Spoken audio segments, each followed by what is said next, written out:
Jenazah pasien positif COVID-19 bernama Ina Maesi yang dijemput ratusan warga Desa Mekarsari, Lombok Barat, dimakamkan tanpa mengikuti prosedur penanganan jenazah COVID-19. Ina Maesi sebelumnya diketahui mengalami kecelakaan di pasar. Sebuah mobil dump truck menabrak keranjang miliknya. Keranjang itu mengenai pinggang Ina Maesi hingga ia terpental jatuh. Hasil pemeriksaan radiologi menyatakan ada pergeseran pada tulang pinggang Ina Maesi. Sesaat setelah meninggal, RSUD Kota Mataram menyatakan bahwa Ina Maesi positif COVID-19. Pihak keluarga tidak mempercayai hasil tes itu, kemudian mengajak warga untuk menjemput jenazah Ina Maesi. Suasana duka menyelimuti rumah keluarga Ina Maesi. Banyak warga datang berbelasungkawa. Jenazah Ina Maesi akhirnya dimakamkan, meski tanpa prosedur pencegahan COVID-19.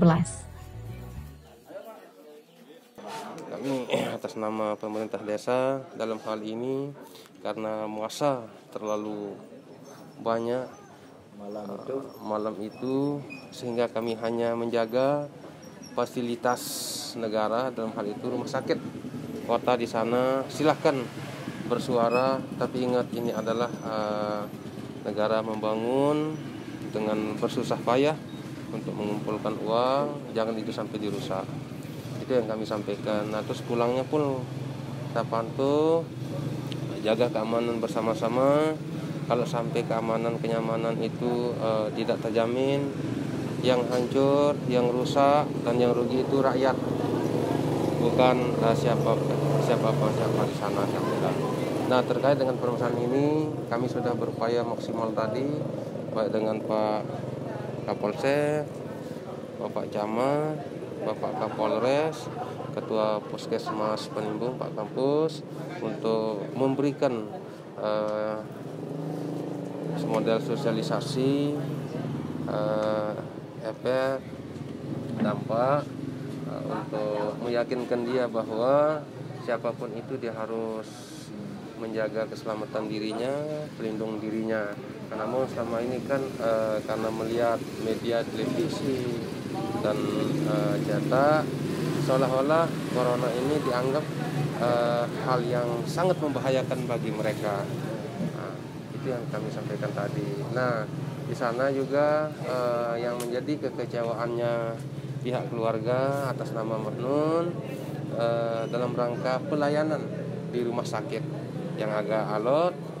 Terus yang kedua dalam rangka pelayanan itu tidak sesuai dengan harapan atau maksimal. Dan kenapa kok tiba-tiba pas kematian itu harus disampaikan positif? Itu ya salah satu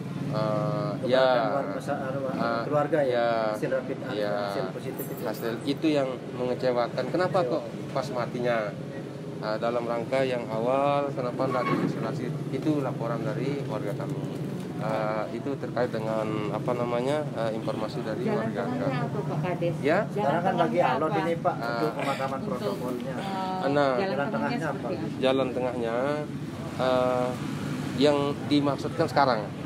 Jalan tengah kami ya untuk proses pemakamannya, sampai saya tadi bilang sayalah yang akan menurunkan, siapapun yang diminta siap kita bilang. Namun keyakinan daripada warga kami, masyarakat kami, dia tidak mau dipasangkan APD.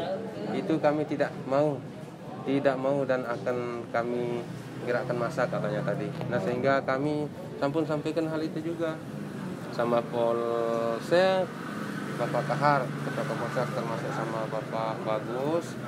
Ini kondisinya. Dan jelas ketika kami harus memotong arus, maka kami ancaman nyawa yang di sini. Sehingga ya sudah kami berjaga-jaga selama proses pemakaman sehingga tidak terjadinya anarkis.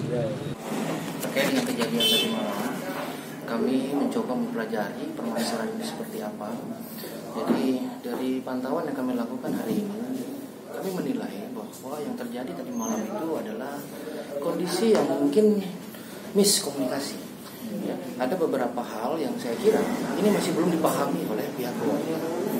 Nah, ketika ketika kita melihat hal itu, kita lakukan langkah-langkah hari ini. Sebagaimana tadi rekan-rekan sekalian lihat, kita berusaha untuk memberikan pemahaman kepada masyarakat agar masyarakat ini tidak blunder pemahamannya terkait dengan kejadian semalam. Kita sudah memberikan penjelasan, kita sudah memberikan pemahaman, pandangan medis terkait dengan kondisi almarhum dan malam dan lain sebagainya, kita sudah berikan penjelasan. Yang intinya kita mengajak kepada seluruh masyarakat, terutama daripada pihak keluarga ini, agar bersama-sama untuk turut serta melakukan upaya-upaya pencegahan dan penyebaran COVID-19 ini. Sebagaimana tadi juga yang dilihat, insya Allah dalam proses pemakaman nanti ini kita akan lihat bukti kesadaran masyarakat dan kepedulian masyarakat dalam upaya pencegahan penyebaran COVID-19 ini. Insya Allah nanti kita akan laksanakan kegiatan pemakaman ini dengan menggunakan protap-protap atau prosedur pemakaman yang ada. Sedang kemas-kemas memperbaiki barang di ranjangnya, ditaruh di atas motor di pinggir jalan. Kemudian lewatlah mobil dam itu, dan menyenggol keranjang itu, dan keranjang itu mengenai pinggangnya ibu saya sampai terpental, jatuh. Nah, selang 1 hari 2 hari baru beliau merasakan sesak. Sulit bernapas, tidak bisa duduk. Kalau tidur bisa dia agak enakan. Tapi kalau duduk tidak bisa, semakin sakit dia rasanya. Nah, setelah 3 hari seperti itu baru kami bawa ke catur warga untuk melakukan ronsen dan USG, melihat bagaimana ya. Terus setelah itu baru kami bawa ke Rumah Sakit Metro Medica. Nah, di sini di Rumah Sakit Metro Medica ini yang pertama, kalau mau dirawat inap, kata dokternya, kata dokter Nanda ini, kalau mau rawat inap di sini harus rapid test dan swab katanya. Harus rapid test dan swab katanya di sana. Oh, saya menolak di sana. Saya tidak mau dok. Jadi saya tidak mau kalau memang harus di rapid test dan di swab, saya tidak mau karena kronologisnya ini ibu saya ini tidak seperti ciri-ciri yang disebutkan itu. COVID itu awalnya dia memang kecelakaan, sesak. Terus dokter itu bilang tapi ibu Side ini pilek dan demam. Oke, kita cek kalau ibu saya pilek, saya cek ibu saya tidak pilek dari rumah bu. Saya bilang begitu. Oke, saya ralat, maaf. Dia bilang dokter Nanda ini. Kemudian dia bilang demam. Tapi ibu juga demam. Kalau memang demam, coba tes suhu tubuhnya. Dites suhu tubuhnya ternyata normal, 360 kan normalnya, normal. Nah, itu menjadi pertanyaan buat saya. Itu saya tetap nolak di sana. Saya nolak kalau seperti ini. Kalau Bapak nolak, silahkan tanda tangan surat penolakan bahwa tidak mau di rapid test dan swab. Terus setelah itu silahkan dibawa ibunya pulang. Baik, saya tanda tangan. Nah, saya tanda tangan. Kemudian dokter ini bilang, tapi tunggu dulu, kami masih memberikan obat pereda nyeri supaya ibunya agak mendingan. Nanti setelah mendingan baru bisa dibawa pulang. Ya siap, kita nunggu di sana. Kita nunggu mungkin 1 jaman lah kita nunggu. Namun setelah itu mungkin mereka berubah pemikiran. Mereka menerima akhirnya, walaupun saya sudah menolak rapid test itu, mereka menerima. Nah, jadi baik sudah dirawat inap di sini. Itu hari Rabu ya. Hari Rabu, jadi dirawat sampai Kamis malam di sana. Sampai Kamis malam tidak ada perubahan di sana. Akhirnya mereka menyerah dan bilang kita rujuk saja. Kita mau carikan rujukan ke rumah sakit lain karena kami tidak mampu menangani katanya di sana. Nah, karena kami khawatir dengan kondisi ibu saya, jadi akhirnya saya setuju. Silahkan saya dirujuk, akhirnya dirujuk ke rumah sakit kota. Sampai di rumah sakit kota, sampai di sana masuk sebentar, ditaruh di zona hijau. Zona hijau. Dengan keadaan seperti itu ditaruh di zona hijau. Kemudian barulah setelah pasien agak kurang di zona merah dibawa ke zona merah, dan di sana dia mendapatkan perawatan, mendapatkan oksigen yang cukup, ya, dikasih infus, sampai di sana dikasih infus. Nah paginya lagi itu sudah dipindah lagi ke ke zona hijau. Nah, zona hijau itu sempat nginap 1 malam sampai akhirnya di sana tidak pernah dikasih apa-apa, hanya infus saja. Pernah dikasih obat hanya 1 kali, 1 pil tablet. Nah, 1 kali dikasih obat sampai sore itu ibu saya ini kejang-kejang, sesak napasnya, sulit bernapas dia. Akhirnya saya di sana teriak, dokter tolong. Nah, terus kemudian dokternya datang, dilihatlah pemantau oksigennya itu ternyata sudah sangat kurang, 85. Nah, dibawa lagi lari ke zona merah. Nah, di sana lagi sampai 1 malam, sampai 2 malam di sana, di zona merah ini. Setelah 1 malam itu baru datang dia. Permisi, kita mau tes swab. Nah, setelah dia bilang seperti itu, saya nanya, emangnya sudah rapid test? Sudah. Kapan? Terus, sudah rapid test, sudah ada hasilnya. Kok saya tidak dikasih tahu? Saya bilang seperti itu. Kok saya tidak dikasih tahu itu hasilnya? Oh, ini sudah ada dari rumah sakit Metro Medica. Nah, saya bertanya di situ. Oh, ini janggal, Pak. Ini janggal, Dok, saya bilang. Di sana saya sudah tanda tangan surat penolakan. Kok ternyata sekarang ini ada buktinya, hasil tes rapidnya keluar dari rumah sakit Metro Medica. Saya lihat kopnya kan, saya baca rumah sakit Metro Medica. Kemudian hasilnya non reaktif di sana. Nah, kok bisa seperti itu? Saya sudah tanda tangan penolakan, saya bilang seperti itu. Berarti tetap aja kan dia bayar di sana bapak saya di rumah sakit Metro Medica itu. Itu dibuat sepihak itu karena saya menolak, tanda tangan penolakan di sana untuk di rapid test. Nah, sampai di situ pas di swab saya tanya, "Dok, setelah swab ini kan nanti mau diisolasi," katanya. Persetujuannya memang prosedurnya seperti itu kan? Masih diisolasi. Dan saya tanya, "Kapan keluar kira-kira?" "Oh, paling lambat 3 atau 4 hari." 3 atau 4 hari. Itu hari Sabtu ya. Hari Sabtu. 3 atau 4 hari paling lambat hari Sabtu. Nah, hari Sabtu, hari Minggu itu ibu saya sekitar jam 10 malam. Jam 10 malam itu dipindah ke ruang isolasi. Dipindah ke ruang isolasi hari Sabtu malam atau malam Minggu.